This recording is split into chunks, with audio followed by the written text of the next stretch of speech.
Right, the fourth component we're going to be doing is what's called the cover. I've pulled it off already, but it is this component here. So let's close that, don't save. New part as usual. Okay. This time I'm going to start with the front plane. So click on the front plane and click sketch. I'm going to start with a circle from the center. We need to dimension that at 11 millimeters. So type 11 and enter. We need a couple of center lines. So go to the center line tool, click above and carefully come down so we know we're vertical. You'll see it snap to vertical. Click, double click to finish that line. Go in line with this bit here so we can see the inference start here, come across, and again make sure it's snapping horizontally. If it doesn't, let's have a go. Finish that. If it's clearly not right, we can click on the line and we can make it horizontal. And we could also make sure this was vertical, so making sure they are what they're supposed to be. So we need a line coming from the top here. So we get a line. In fact, we'll do that again. So let's click a line anywhere. We'll make sure it's not vertical. Double click to finish. I'm going to select the line and we'll make sure it is horizontal. So I need that line to touch the circle because we want it. That's what we're doing with the part. So I'm going to select the line, press Control, select the circle as well, and we get a little menu up. We're going to make a tangent of the line and the circle. Finish that. We need to trim this bit off here. So let's trim to closest, trim that away there.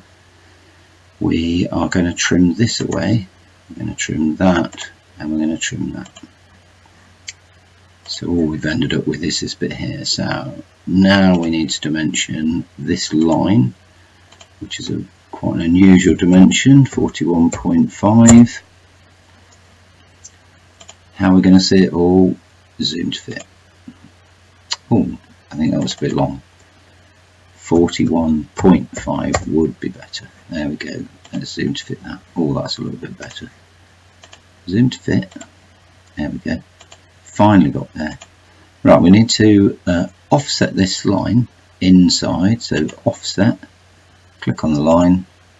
Click on the other line. In fact, that's not worked, has it? We need to select chain. Okay. Let's try that again. Offset. We need chain. What happens if we do this one? There we go. We need to make this 0.8 of a millimeter, and we need to reverse the direction. Finish that. So it doesn't always go right for me either. Zoom into this bit by scrolling towards there. Get a line tool and finish between those two lines there. That's that. Zoom to fit again, and I'm going to mirror those bits there of my sketch. So select mirror, draw around the bits we want to mirror, select the mirror line and select the line there and finish that off. So there we go. There we've got press Control and number 7. You'll see we've got a nice sketch that works. Let's save that as cover. Again, I'm replacing what I've already drawn. So we now need to extrude this. So features and extrude.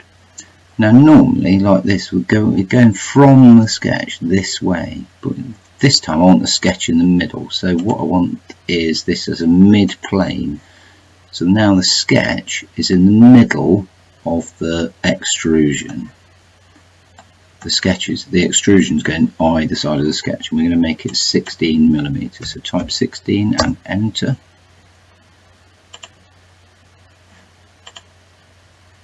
We can save that. I'm happy with that at the minute. I want to fillet on these corners so we get a rounded end here. So let's go to fillet. The fillet must be half of 16, so that's 8 millimeters. Enter, and click on that little vertical line there. We do get this menu. Sometimes it doesn't always choose the lines we want. At the minute it's not. Oh, there we go. That one is all 4 lines in one go. How about that? That was easy. And we'll finish that. If it hadn't come up, we just click on all 4 lines independent, all 4 corners we need. Save again. It's good to save regularly. We're going to make a hole going right the way through here. So select this and sketch. Do our shortcut, which is Control and number 8. And we need a circle inside here. So get our circle tool. And we need a circle centre to this. So if we go on the edge, the centre point has appeared. So we go on the centre point and come out there. We dimension it 12 millimeters.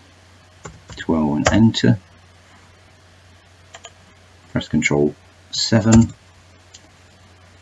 Features, extrude cut. Select through all. And finish. Okay, we're now going to use this hole here to create a feature. We're going to draw a shape just in the middle here and then rotate the shape around to create what we need. But we will need to draw on the front plane, so we're going to sketch on the front plane. We're going to do Control 8, but clearly if I zoom in here I can't see the edge of the hole now.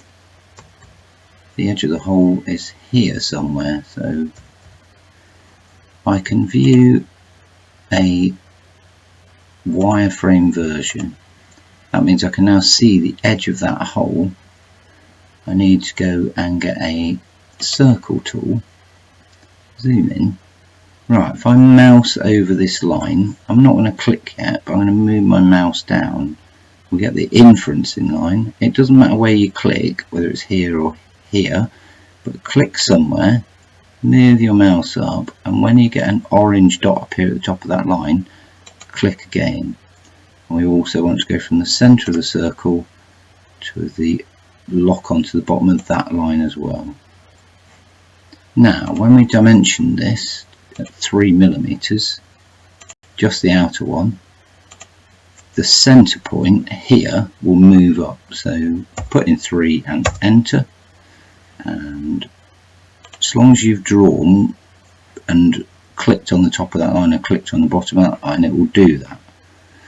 We need a line tool going from the top of that to the center and back out to there. Double click to finish. Now we need to trim. I'm going to select power trim this time. Power trim, basically you just click your mouse and move your mouse, and anything you go through it's going to remove. So there we go, that's finished that. We'll do Control and number 7, and then we'll save. So if you've done it right and you started sketching on the front plane, your little drawing will be in the middle. If it's not, you're going to have to delete what you've done here, the sketch, and go back again and select front plane and sketch to make sure you've done it in the front plane. If you have done that, it's still there. What's wrong is your extrusion was in the wrong place, and you might have to go back and restart that one again. Right, I'm now going to take that sketch here and I want to rotate it round. However, I need a center, the center of that circle, but I can't see the center of that circle. We go to this thing here, we can click on temporary axes. So now we should be able to see the center of the circle. Now the feature we're going to use is a revolved boss or base. The center of rotation is going to be the center of that circle, and we should, if we tick, it should make our feature. We can only see it properly if we go back up here and select this. So now we've created a feature from a little sketch that's now rotated round. We could draw that all again, do revolve again, but again we can mirror. And what we're going to do, we're going to mirror the feature. The feature we want to mirror is this feature here, and the mirror we want to feature, we can't select here. We need to open up this and click on the top plane. We click on the top plane, it's now mirroring that feature down to here. So there, if you've done it right, that is exactly how our part should be. So that's the end of that file.